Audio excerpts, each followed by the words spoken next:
Good morning, class. Our subject for today is English, grade 2. So, before we finally start our discussion, let us have a prayer first. Stand up, please. For those who are Catholic, you may now sign the cross.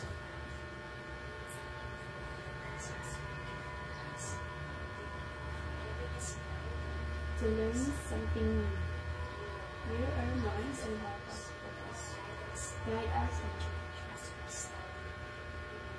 Learn His presence. Amen. In the name of the Father, the Son, of the Holy Spirit. Amen. So, let us have an energizer first. Okay? Don't settle down. Okay. And for this energizer, I want you to count how many times did you roll your hands. I encourage everyone to participate in this exercise. And follow the instructions. Shake them just like this. Shake them just like this. Shake them just like this. And roll your hands. Wiggle them just like this. Wiggle them just like this. Wiggle them just like this. Roll your hands.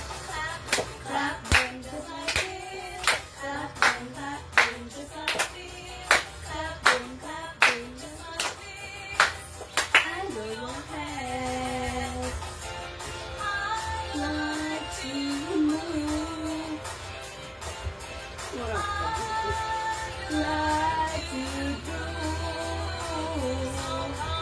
Shake them just like this. Shake them, wiggle them just like this. Tap them just like this. And roll your hands. So how many times did you roll your hands? 4 times. Yes, very good. Okay, 4 times man. Let us have a butterfly clap 4 times. Just like this. Yan. Sige. Ka-4 man. Sige. 1, 2, 3, go.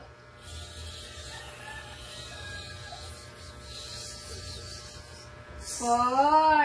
Okay, very good. So, please settle down. So, before you settle down, pick up the pieces of paper on the floor. Okay, very good, class. So, how are you today, class? Nakaon, nagpakapamahora bang tanan? Okay, very good. Kaya nakakaon man. So, kinsa na yung absent karon? Rosila po siya. Si Rosila. I guess no, absent si Rosila. Nagpadama to siya excuse letter ganina. Very good sa mga present karon.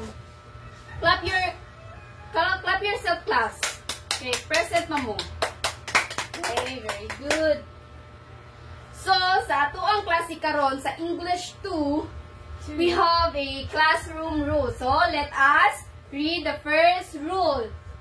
Rule number 1. Listen when someone is talking. Okay, so I want you to dili magtabi sa inyong classmates. Kaya nagtabi man si teacher sa atubangan, maminaw mo. Or bisan inyong classmate ang magtabi sa atubangan, maminaw jud. Okay. And then, sa rule number 2, raise your hands before you speak. okay, there di ko ganahan ang mutubag nga chorus sa ganahan ko. Ganahan si teacher nga mo hands up. Okay. Para manotice ti ka, paabot nga manotice ti ka, okay?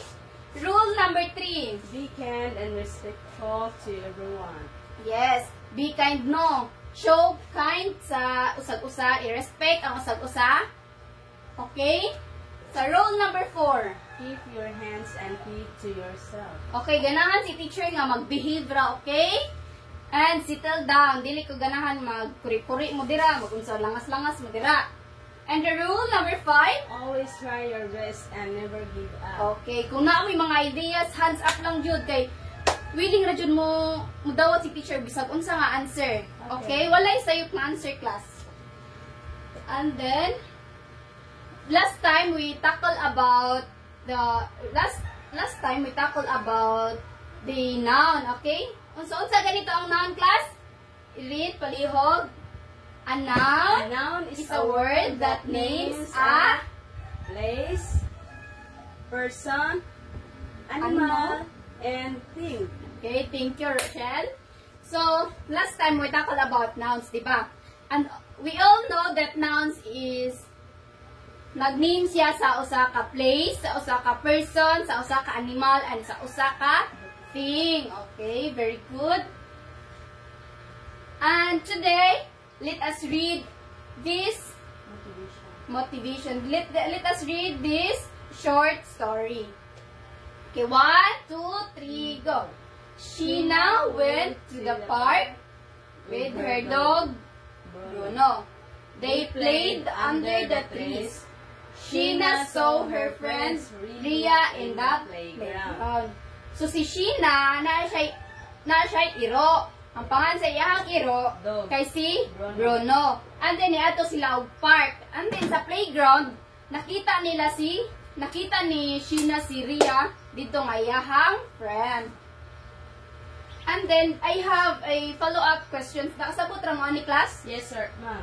Okay. So, I have 3 questions. So, who is the girl in the story? Sheena. Okay, let's see if si Sheena jud. Wow, Sheena. And what is the name of her dog? Bruno. Okay, very good. Where did they go? Park. Allah ka, very good sa akong mga estudyante. Oy, do you know, class, that there are 2 types of nouns? Yes. Whereas, wala ka mukha daw. Park and dog is a common noun. And Sheena and Bruno are proper noun. So, nana may idea kung sa topic na to, Ron? Yes, ma'am. Noon sa man, Miss? Common noun and proper noun. Okay, very good. So, sa atong discussion karon, atong idig deep ang 2 types of noun, which is the common noun and proper noun. But, before that, let us first read the lesson objectives. So, please read.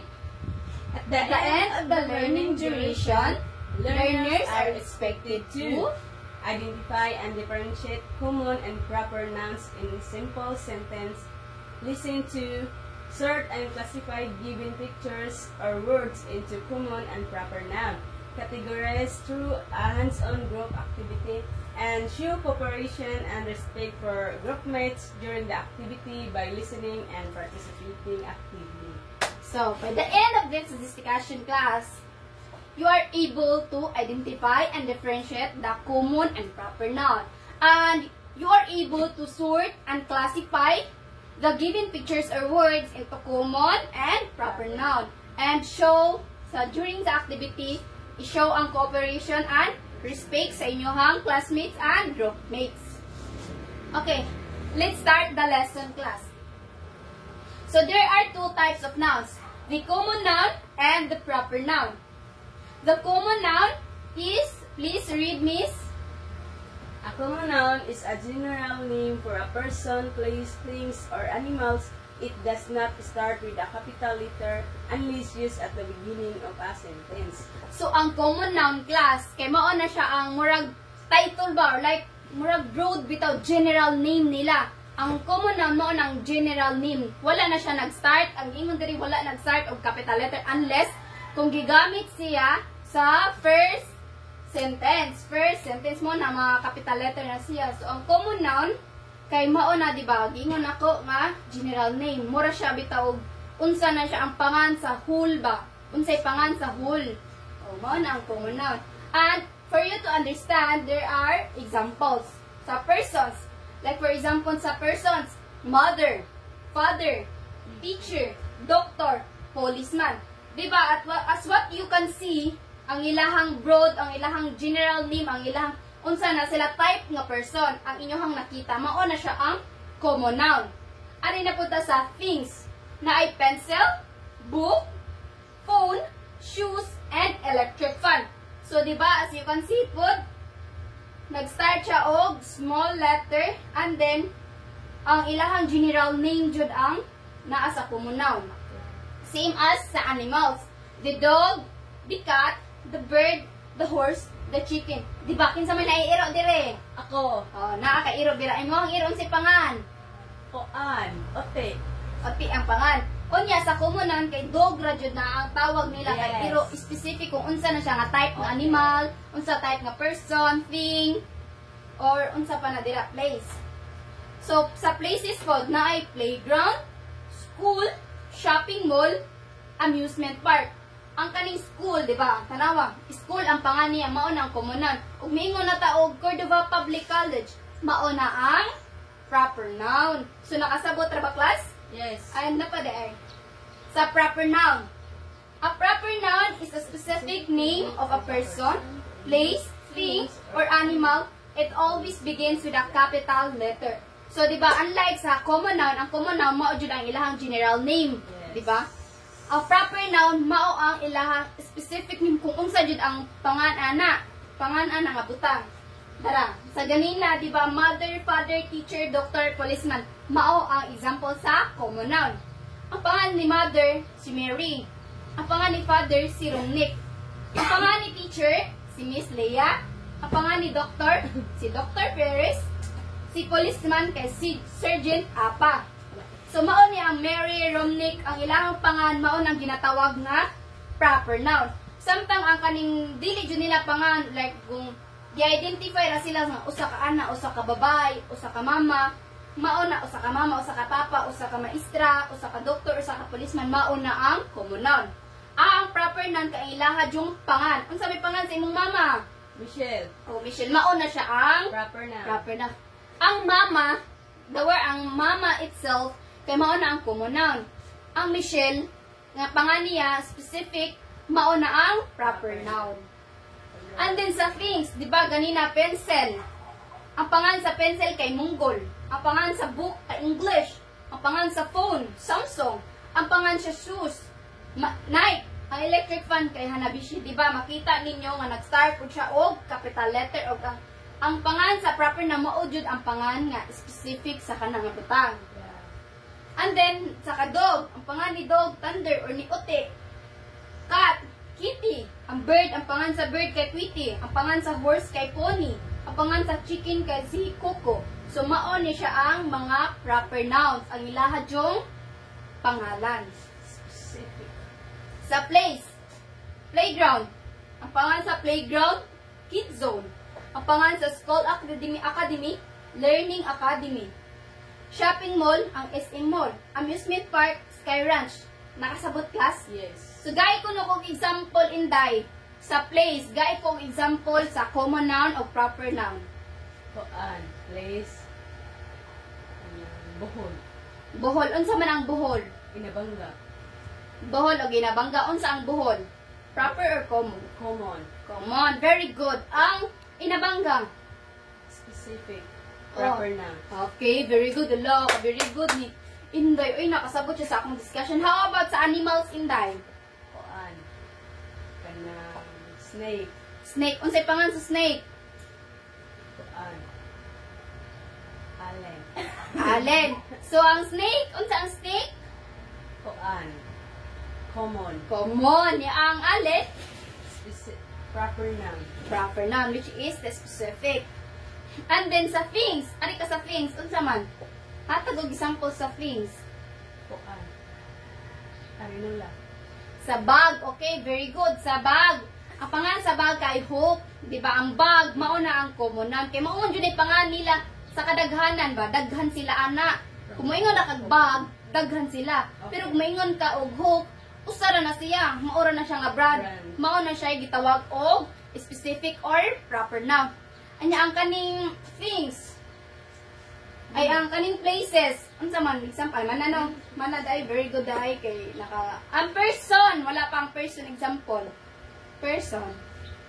Kuan. Kanang engineer. Engineer. Akin sa pangalan sa engineer. Rodillo.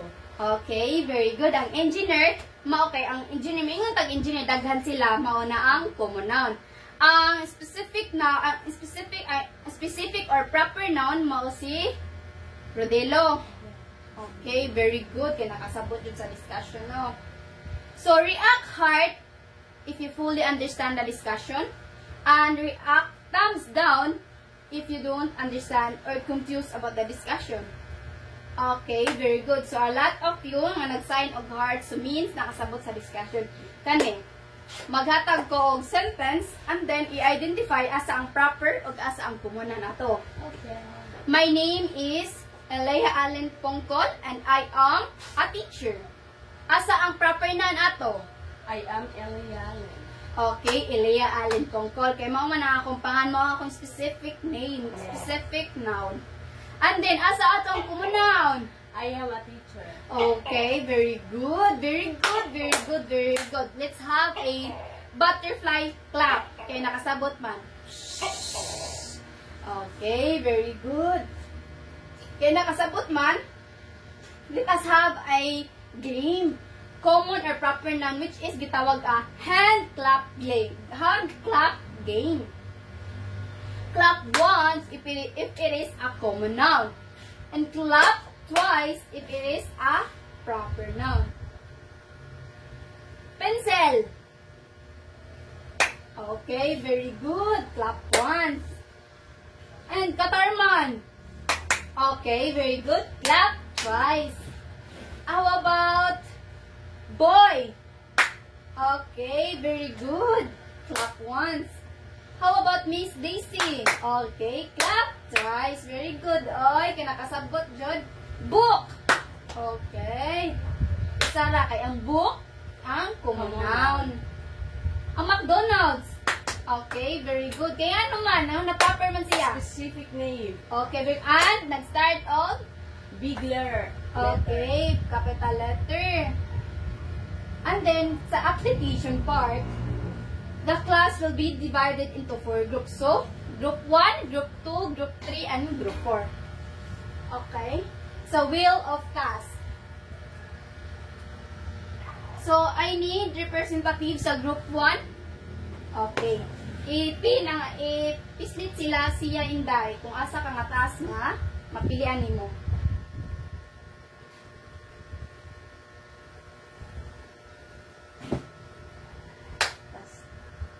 Two. Task 2. So, ang task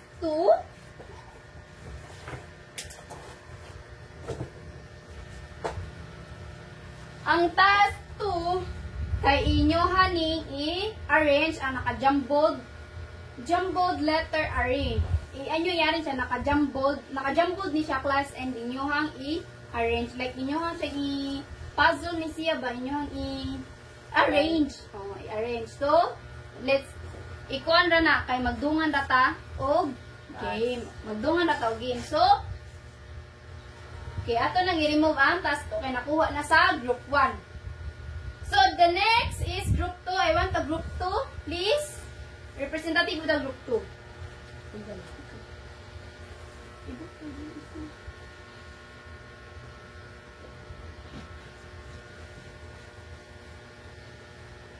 Ang group 3, ang nakuha nga task sa group 3, sa pinagi sa wheel, task sa wheel kay ang task 3.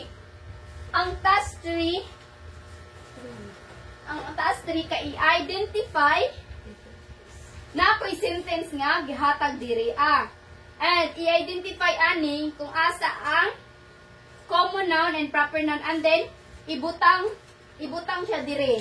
Ibutang naghatag pod ko og ballpen, inyo ibutang sa common noun o proper noun pinaagi ani unsay naa sa sentence. Nakasabot? Yes, ma'am. Okay, very good. How about sa group 3? Kasi representative sa group 3. Okay, very good. Sige.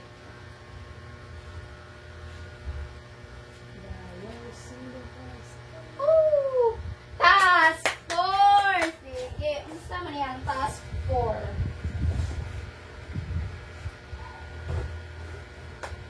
Task 4. Ang task 4, mag-tuan og sentence, mag-create og simple sentence like pwede ra one sentence or two sentence. Like for example, ang example ganina nga, my name is Elea and I am a girl. Nya inyong i-identify kung asa ato ang common noun o proper noun inyong isulti sa klase. Okay, magdungan rata ninyo class. So, kay usa na lang ni mag-add ta og task 5.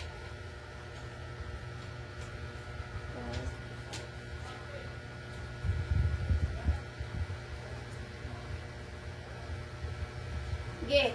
Isa representative sa group 4. Okay.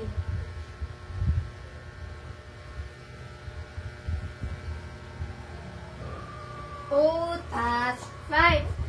Ang task 5 na ko'y gihatag ani og mga pictures. And then, kani nga mga pictures, inyohang ibutang kung asa siya nabilong. Sa common noun ba or sa proper noun. Naapod ko'y gi-provide og glue. Kaya inyohang i-glue. Okay, tagaan ta mo og 10 minutes or 5 minutes nga makomplete ang inyong activity. Okay? Yes.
In class, I forgot I have rules di ay sa kanina activity. Rule number 1, walk only, no running. And rule number 2, no shouting. And rule number 3, work together and help each other. And 4, respect everyone's space. So, untang kaning mga rules inyohang ma-apply sa kanina activity. Okay, very good. Ang group 1, no? Kay human na. Ang group 2, manapod.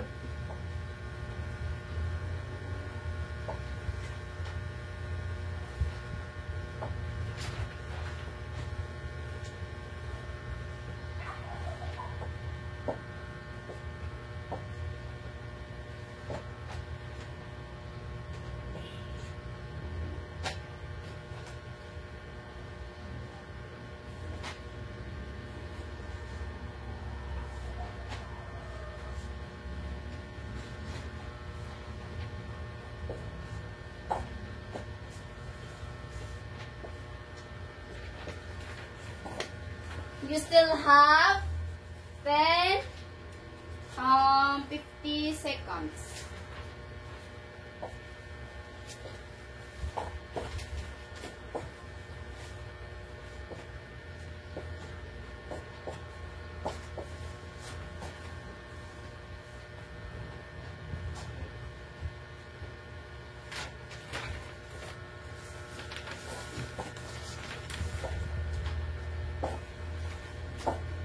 Just let me know nahuman na mo sa inyong assigned task.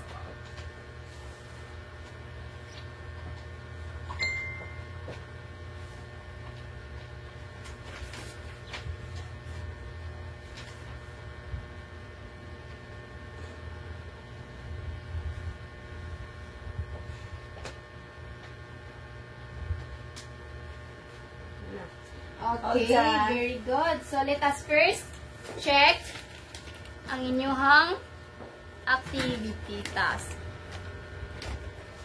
So, the task 1 is, ang task 1 kay naay mga pictures and then isort siya or i-classify kung sa common noun ba siya or proper nouns. Let us check, class. So, ang sister, sa common noun ba ni class? Yes, sir. Yes, very good. Common noun. How about ang bird? Common noun. Yes, common noun ka. Very good. Nakasabot yun sa discussion ba?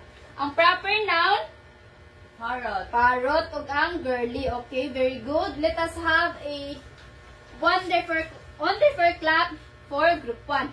1, 2, 3. Wonderful, wonderful, wonderful. 1, 2, 3. Wonderful, wonderful, wonderful. And then, the group 2. That has 2. Where is the Kani. Asa tong sentence? Where's the sentence?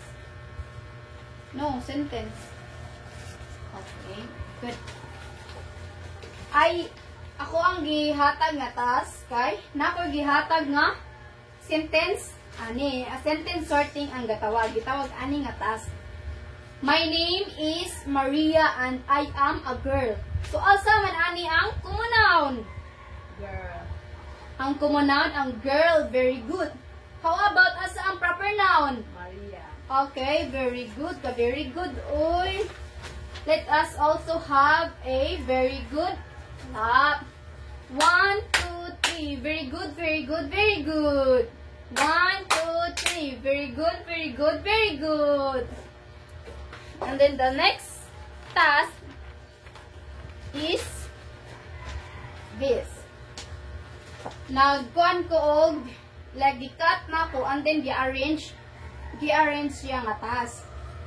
Ang common noun, island, sakto ba?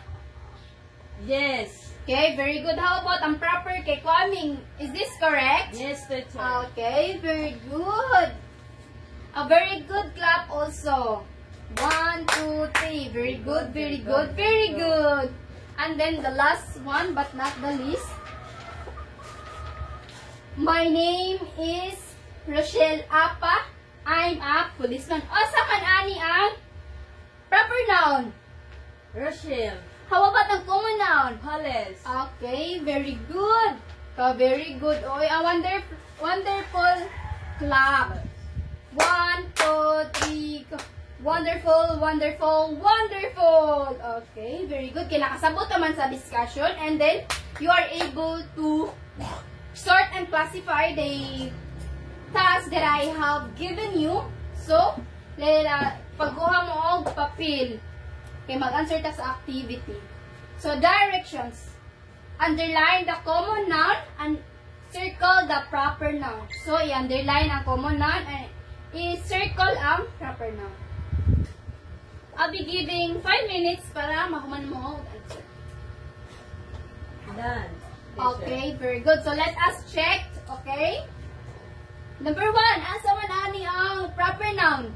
Rosila. Okay, Rosila. And then, mark it ang Common noun. how about number 2? Dog. Dog ang common noun. How about number 3? Asa ang proper noun? Proper noun sa number 3. Cebu is a big city. Okay, Cebu. How about ang common noun? City. Okay, very good. Kisa may naka-check. Ko, teacher. Okay, very good. Sa number 4, my brother goes to school. Asa man ani ang common noun? Brother. Okay, how about School. ang proper noun? Proper noun. School. Wala man ang proper noun. School is a proper noun? No. Oh, it is a common noun. So far, ang number 4 kay walay Proper noun. Kay ang brother o ang school, kay common Common noun noun. sila. Number 5, Rochelle and Jalen are classmates. What is the proper noun? Rochelle and Jalen. Okay, very good. And that's the common noun. Classmates. Okay. Darao ang mga answer class. Si Rosila, kay circle, mark it, kay underline, dog, underline, Cebu, in circle, city, underline, 4, brother and school, kay underline, 5, encircle the Rochelle and Jalen, and classmates are underline. Hold that, perfect! Okay, very good. Very good. Oy, kinaka-perfect man. Sige, ipas na inyong mga papel kay ato ang i-record later. Ako mo record ana. So, let us have the assignment. Basa, magdungan tagbasa. 1, 2, 3, go. In Directions. your notebook, draw one common noun and one proper noun. Then write the names of both nouns under your drawing. So, ang inyong drawing class, pwede na mo sa short or long bond paper, anything will do. Any size will do. So, inani na, mag-drawing mo, and then, butangan og common noun kung unsa na siya. Like, ani, for example, ang cat yung drawing. Ang common noun kay cat, and ang proper noun kay Mingming. O, mo na lang siya class. Nakasabot na ba? Yes, Okay, teacher. thank you everyone for listening. I hope you learned something. Okay, goodbye. Goodbye, teacher. Okay. Thank you.